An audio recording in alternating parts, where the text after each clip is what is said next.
সনাতন সম্প্রদায়ের সর্ববৃহৎ ধর্মীয় উৎসব শারদীয় দুর্গা পূজার প্রস্তুতি চলছে।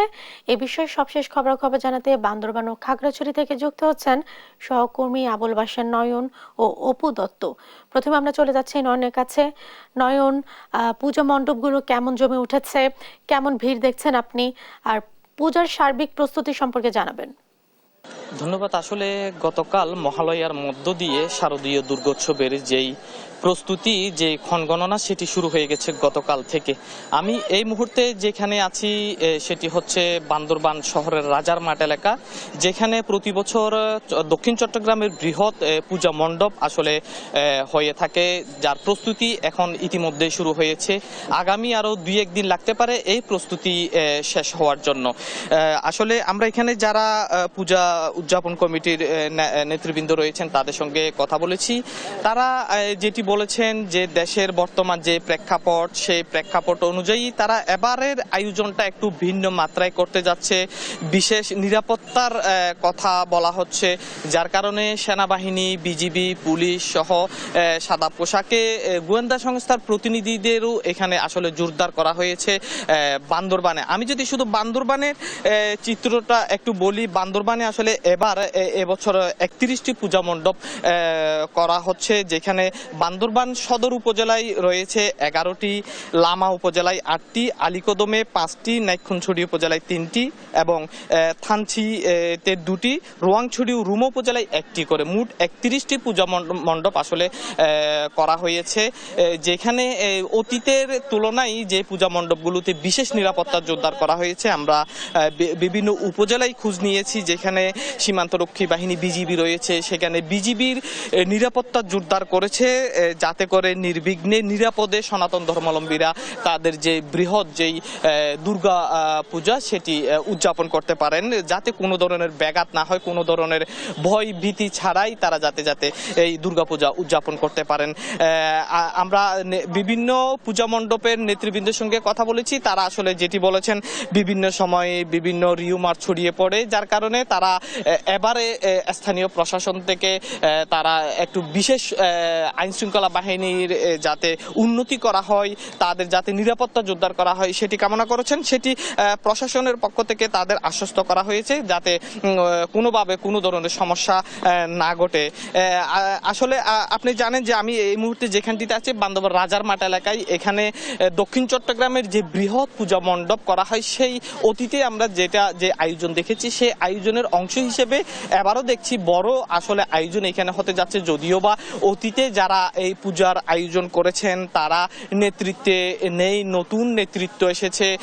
তারা চাচ্ছে যে অতীতে যে পূজা হয়েছে এখানে দুর্গাপূজা, সেই দুর্গাপূজার আয়োজনটি যাতে দৃশ্যমান হয়, সুন্দর হয়, সেটি আসলে তারা করার জন্য চেষ্টা চালিয়ে যাচ্ছেন। পাশাপাশি যারা অতিথি থাকবেন এই দুর্গাপূজা উপলক্ষে তাদেরকে আমন্ত্রণ জানানো হচ্ছে। এই যে ভিতরে আমরা দেখেছি প্রতিমার যে প্রতিমাগুলো আনা হয়েছে ইতিমধ্যে, সেখানে ঢেকে রাখা হয়েছে প্রতিমাগুলো। আমরা দেখেছি এখানে আইন শৃঙ্খলা বাহিনীর সদস্যরাও রয়েছেন, পুলিশের সদস্যরা রয়েছেন, এখানে নিরাপত্তার জন্য তারা কাজ করে যাচ্ছেন।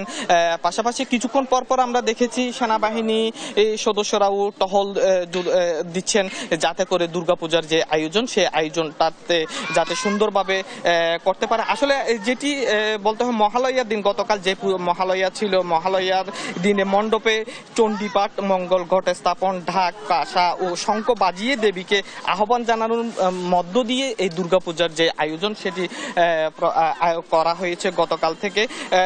পঞ্জিকা অনুযায়ী আগামী 9 অক্টোবর মহাষষ্ঠী তিথিতে হবে বোধন দেবীর ঘুম ভাঙানোর বন্দনা পূজা। মূলত সেই 9 তারিখ থেকেই দুর্গাপূজার আনুষ্ঠানিকতা শুরু হবে, যেটি চলবে 13 তারিখ পর্যন্ত। আপনি দেখতে পাচ্ছেন যে রাজার মাঠে যেই দুর্গাপূজার আয়োজন করা হচ্ছে, সেখানে আইন শৃঙ্খলা রক্ষায় এখানে পুলিশের সদস্যরা প্রতিনিয়ত এখানে ডিউটি করে যাচ্ছেন। পাশাপাশি সেনাবাহিনীও আমরা দেখছি কিছুক্ষণ পর পর তারা গাড়ি যুগে টহল দিচ্ছেন। এখানে যে আয়োজন হবে, বড় যে আয়োজন, দক্ষিণ চট্টগ্রামের যে বড় আয়োজন, সেই আয়োজনটিতে যাতে দৃশ্যমান হয় সেই জন্য এখানে বিভিন্ন সরঞ্জামাদি আসলে এনে ইতিমধ্যে জমা করা হয়েছে, যেগুলো আগামী 9 তারিখ যে দৃশ্যমান করে তোলা হবে সেটির আয়োজন আসলে করা হচ্ছে। আমরা আসলে দুর্গাপূজার আরো খবর জানার জন্য চলে যাব খাগড়াছড়িতে রয়েছেন আমাদের সহকর্মী অপু দত্ত। তিনি জানাবেন খাগড়াছড়ি যে শারদীয় দুর্গোৎসব, সেই দুর্গোৎসবের সর্বশেষ প্রস্তুতির কথা। নয়ন, আপনাকে ধন্যবাদ। খাগড়াছড়ি পাহাড়ি জেলা, এই জেলার পুজোর সার্বিক প্রস্তুতির কথা যদি বলি, আপনারা জানেন গতকাল বিকাল 3টা পর্যন্ত কিন্তু খাগড়াছড়িতে 144 ধারা জারি ছিল।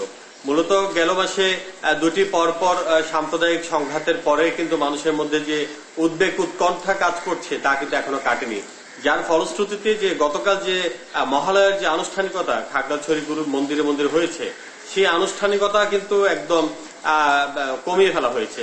মূল অনুষ্ঠান ছাড়া অন্য কিছু কিন্তু রাখা হয়নি। তারপরও এই যে উদ্বেগ উৎকণ্ঠার মধ্যেও কিন্তু এই জেলার যে খাগড়াছড়ির 61টি জায়গায় যে পুজো হবে, সেই পুজোয় কিন্তু প্রস্তুতি চলছে। আমি আছি এখন লক্ষ্মীনারায়ণ মন্দিরে। লক্ষ্মীনারায়ণ মন্দির হচ্ছে খাগড়াছড়ির সবচেয়ে কেন্দ্রীয় একটি মন্দির। এই মন্দিরের আশপাশ ঘিরে কিন্তু বিশাল মেলার আয়োজন হয়, হাজার হাজার পুণ্যার্থীর অংশগ্রহণ হয়। এখানেও কিন্তু প্যান্ডেল থেকে শুরু করে প্রতিমার কাজ কিন্তু চলছে।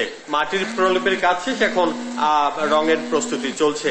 তবে তারা আশা প্রকাশ করছেন যে গেল মাসে যেরকম একটি সাম্প্রদায়িক দাঙ্গা, উদ্বেগ উৎকণ্ঠা এবং থমথমে পরিস্থিতির মধ্যে দিয়ে যাচ্ছে, এই জায়গা থেকে হয়তো তারা শান্তিপূর্ণভাবে এই দুর্গাপুজো উদযাপন করতে পারবে।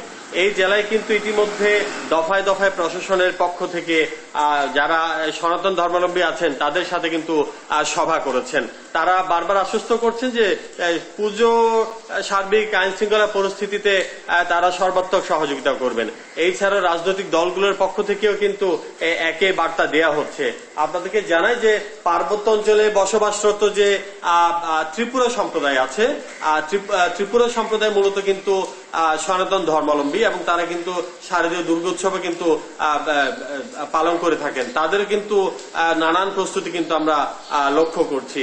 তারাও কিন্তু মঠ মন্দিরগুলোতে কিন্তু তাদের ঐতিহ্যবাহী পোশাক যে রিনাই রিসাই, সেই রিনাই রিসাই সাজে কিন্তু প্রতিমা তৈরিতে ব্যস্ত সময় পার করছেন।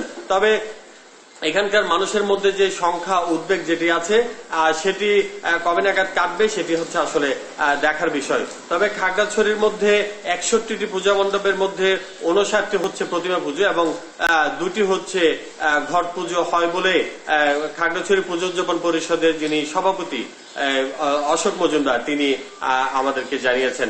খাগড়াছড়ি জেলা প্রশাসক জানিয়েছেন যে পুজো নিয়ে তাদের বাড়তি প্রস্তুতি রয়েছে এবং তিনি আশা প্রকাশ করেছেন যে এখানকার যে মঠ মন্দিরগুলো আছে সে মঠ মন্দিরের পুজো উদযাপন কমিটি আসলে সার্বিক নিরাপত্তা ব্যবস্থায় নিজেরা আসলে প্রস্তুতি গ্রহণ করবেন। প্রতি বছর কিন্তু এই দুর্গাপুজো ঘিরে কিন্তু পাহাড়ি বাঙালির কিন্তু একটি সম্মিলন ঘটে। প্রতিটি পুজো মণ্ডপে কিন্তু ষষ্ঠী থেকে দশমী পর্যন্ত সকল সম্প্রদায়ের মানুষ সৌহার্দ্যপূর্ণ সহাবস্থানে কিন্তু এই পূজার মধ্যে অংশগ্রহণ করে থাকে। তো তারা আশা করছেন যে পাহাড়ে যে সাম্প্রদায়িক কথার যে বিষ বাষ্প ছড়িয়ে পড়েছে, এই শারদীয় দুর্গাপুজো দিয়ে হয়তো বা সৌহার্দ্যপূর্ণ সহাবস্থানের একটি নতুন বার্তা দিতে পারবেন। তো আসলে এই ছিল খাগড়াছড়ির প্রস্তুতির সর্বশেষ। জেসিকা। অপু, আপনাকে ধন্যবাদ। সেই সাথে ধন্যবাদ জানাচ্ছি নয়না আপনাকেও।